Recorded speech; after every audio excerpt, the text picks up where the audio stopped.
షాద్ నగర్ వైపు ఉన్న మన స్వర్గసీమ వెంచర్లో ప్లాట్లు కొన్న వాళ్ళంతా సంతోషంగా ఉన్నారు. ఒక్కసారి విజిట్ చేయండి.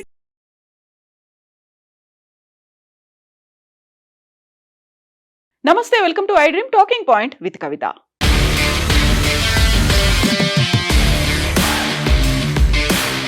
ధర్మస్థల తీర్థక్షేత్ర ట్రస్ట్ కి సంబంధించి సరికొత్త విషయాలు ఇప్పుడు మళ్ళీ వెలుగులోకి వస్తున్నాయి. ఈ ధర్మస్థల మాస్ బరియల్ కేసుని డీల్ చేసినటువంటి సిటీ సివిల్ కోర్ట్ జడ్జికి సంబంధించి ఇప్పుడు ఆరోపణలు అయితే వెల్లువెత్తుతున్నాయి.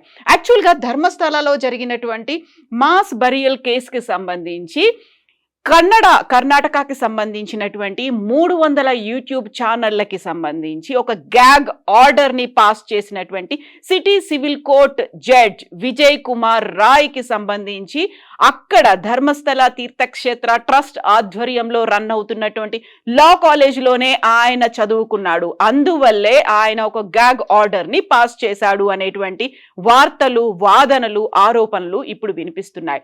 విజయ్ కుమార్ రాయ్ తను ధర్మస్థల తీర్థక్షేత్ర ట్రస్ట్ కి సంబంధించి వస్తున్నటువంటి మాస్ బరియల్ విషయాలకు సంబంధించి అటు సోషల్ మీడియాతో పాటుగా యూట్యూబ్ ఛానళ్లు, ఫేస్బుక్లు, ఇన్స్టాగ్రామ్లు, ట్విట్టర్లు వీటన్నిటికీ సంబంధించి దాదాపు 8,800కు పైగా లింకులకు సంబంధించి ఒక గ్యాగ్ ఆర్డర్ పాస్ చేశారు. అది అన్ఆథరైజ్డ్ పర్సన్స్ లీక్ చేస్తున్నారు. అక్కడ యాక్చువల్గా ఏం జరుగుతుంది అనేది బయటికి తెలియకుండా వారిని కంట్రోల్ చేశారు. దానికి కారణం ఆయన అక్కడ ఉన్నటువంటి SDM లా కాలేజ్లో ఆయన చదువుకున్నారనేది. ధర్మస్థల మంజునాథేశ్వర లా కాలేజ్లో ఆయన చదువుకోవడమే దానికి ప్రధానమైనటువంటి కారణం. దాంతో పాటుగా తను లా కంప్లీట్ చేసిన తర్వాత 1995 నుంచి 98 వరకు తను SDM లా కాలేజ్లో చదువుకున్నారు. ఆ తర్వాత కూడా ఆయన జూనియర్ లాయర్గా ప్రాక్టీస్ చేసింది కూడా ఆ లా ఫామ్ కూడా వారికి చెందినటువంటి లా ఫామ్లోనే ఆయన జూనియర్ లాయర్గా ప్రాక్టీస్ చేశాడు అనేటువంటి వార్తలు వస్తున్నాయి. దీనికి సంబంధించి ఇప్పుడు మళ్ళీ సిటీ సివిల్ కోర్టులో ఆ వాదనలు అనేవి కొనసాగబోతున్నాయి. యాక్చువల్గా గ్యాగ్ ఆర్డర్ని, ఇలాంటి వార్తల్ని మీరు ప్రచురించొద్దు అంటూ అక్కడ ఉన్నటువంటి సోషల్ మీడియాలో ఆ తర్వాత యూట్యూబ్ ఛానళ్ళకి ఒక ఆర్డర్ పాస్ చేసిన తర్వాత అది మళ్ళీ తీర్పు అనేది ఆగస్టు 5 వరకు పోస్ట్పోన్ అయింది. ఆ విచారణ అనేది ఆగస్టు 5 వరకు పోస్ట్పోన్ అయింది.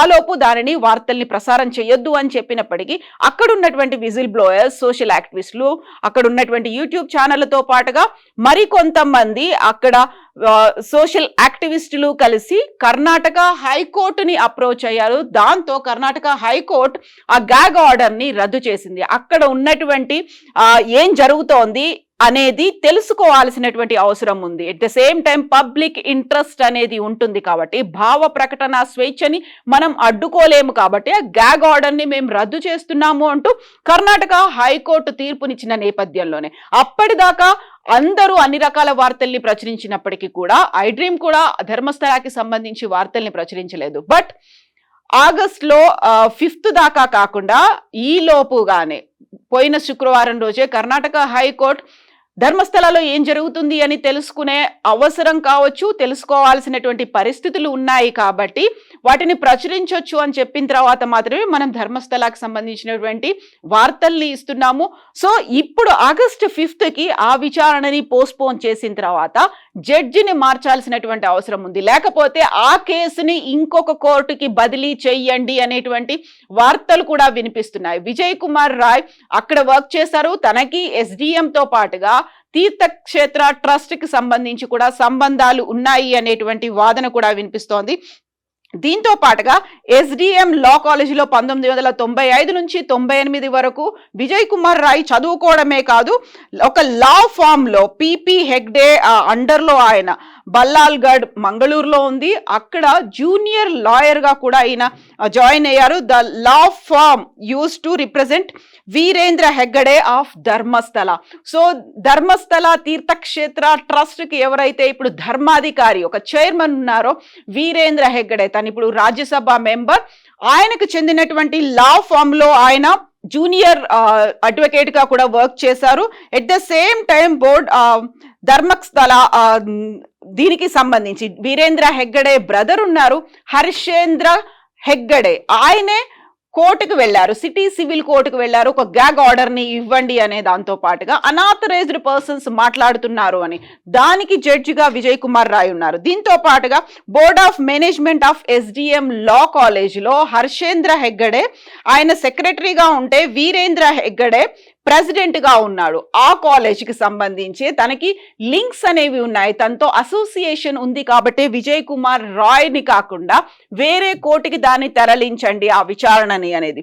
యాక్చువల్ గా ఒక judge in favour of Tirthakshetra trust లేకుంటే హర్షేంద్ర కుమార్ హెగ్గడేకి సంబంధించి అనుకూలంగా వ్యవహరించారు అనేటువంటి వాదన, ఒక మాట అనే దాంతో ఇప్పుడు గతంలోనే జరిగినటువంటి హత్యకులు, మాస్ బరియల్స్, అత్యాచారాలు, అఘాయిత్యాలు వీటికి సంబంధించి ఒక పోలీస్ అండదండలు ఉన్నాయి, లేకుంటే అక్కడ రాజకీయ పలుకుబడి ఉంది, అక్కడ ఉన్నటువంటి అధికారులు, పంచాయతీ అధికారులు వీళ్ళందరూ కూడా కుమ్మక్కయ్యారు, మాస్ బరియల్స్ ని బయటికి రాకుండా చేశారు. దీంతో పాటుగా 2000 నుంచి 2015 మధ్య కాలంలో జరిగినటువంటి అన్ఐడెంటిఫైడ్ పర్సన్స్, అన్యాచురల్ గా జరిగినటువంటి డెత్స్ కి సంబంధించినటువంటి రికార్డ్ కూడా మిస్ అయిపోయింది, దాన్ని తగలబెట్టేశారు. ఆ 15 ఏళ్ల కాలం జరిగినటువంటి అన్యాచురల్ డెత్స్ రికార్డ్ అనేది ఇప్పుడు లేకుండా పోయింది. అంటే అటు పోలీసులతో పాటుగా ఇప్పుడు విజయ్ కుమార్ రాయ్ కి సంబంధించి ఆయన కూడా అనుకూలంగా వ్యవహరించాడు అనే వాదనతో ఇటు జడ్జిలు కూడా వాళ్ళకి తగ్గట్టుగానే వ్యవహరిస్తున్నారు అనేటువంటి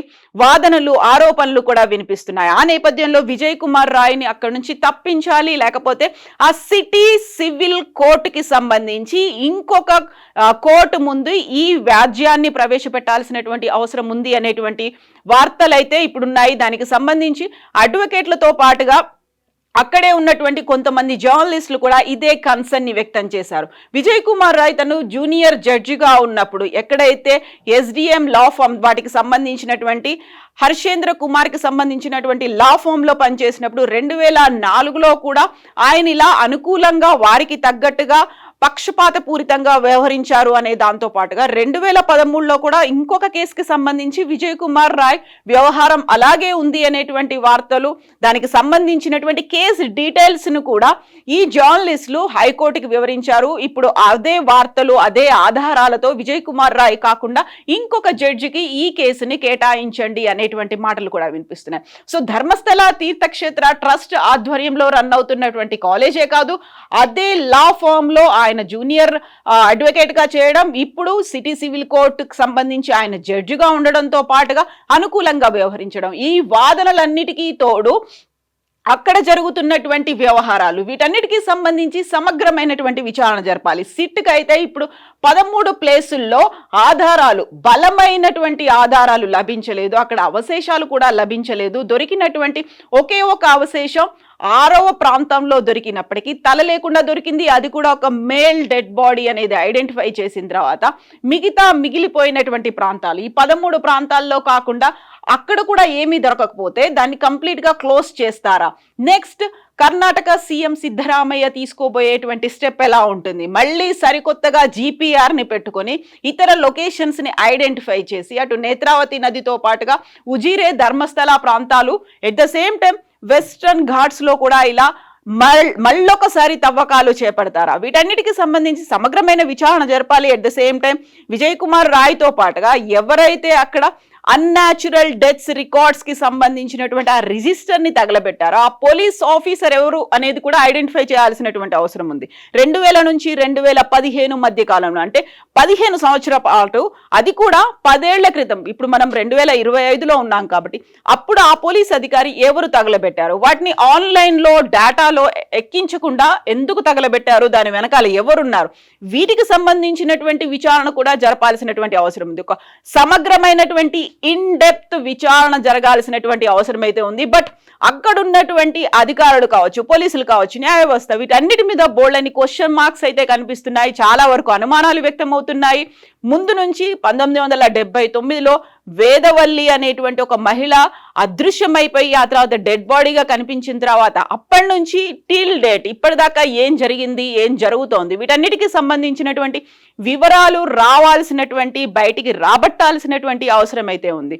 అక్కడే కేవలం అక్కడున్నటువంటి అధికారులు, DGPతో పాటుగా మిగతా SPలతో ఏర్పడినటువంటి సిట్ బృందం వర్క్ చేస్తోంది. కాకపోతే సిట్లో ఉన్నటువంటి ఒక అధికారి ఎవరైతే ఇలాంటి మాస్ బరియల్స్ నా చేతులతో నేను చేశాను అని చెప్తున్నటువంటి మాజీ పారిశుద్ధ్య కార్మికుడిని బెదిరించారు అని చెప్పాడు. కాబట్టి ఈ సరికొత్తగా ఇంకొక సిట్ని ఏర్పాటు చేస్తారా? ఈ 13 ప్రాంతాల్లో తవ్వకాలు అన్ని అయిపోయిన తర్వాత ఇంకొక సిట్ని ఏర్పాటు చేస్తారా? అక్కడ కూడా లోపభూయిష్టంగా నిర్లక్ష్యం అనేది లేకుండా ఖచ్చితమైనటువంటి సమాచారం ఐడెంటిఫై అవుతుందా? ఎవరు చేశారు, ఎవరు చేయించారు, ఇలాంటి వివరాలన్నీ బయటకు వస్తాయా? మాకైతే అనుమానాలున్నాయి, మాకైతే నమ్మకం లేదు అనేటువంటి వాదనలు మిస్ అయిపోయినటువంటి పేరెంట్స్, వాళ్ళ కుటుంబ సభ్యులు చెప్తున్నప్పటికీ స్థానికులు మాత్రం ఇప్పటికే ఎదురు చూస్తున్నారు. ఏదో ఒకటి జరగకపోతుందా, బయటికి రాకపోతాయా ఇలాంటి వివరాలు, విషయాలు అనేవి? యాక్చువల్గా మీరేమనుకుంటున్నారు? ఎవరి ప్రోద్బలం, ప్రోత్సాహం ఉండి ఉంటుందని మీరు భావిస్తున్నారో కామెంట్స్ రూపంలో తెలియజేయండి. నిజంగా ప్రస్తుతం ఉన్నటువంటి సమాజం దేనికి ప్రయారిటీ ఇస్తుంది? ఆర్థిక సంబంధాల చుట్టూ మాత్రమే తిరుగుతోంది. మళ్ళీ ఎన్నికలంగానే చాలా విరక్తి కలుగుతాను. మంచి అనిపిస్తుంది కదా, లేడీస్ కూడా ఛాలెంజింగ్ జాబ్స్ చేసినప్పుడు చాలా బాగుంటది. ఫుడ్ డెలివరీ ఇవ్వటానికి వెళ్ళినటువంటి డెలివరీ బాయ్ అనిల్ పై కళ్ళ ముందు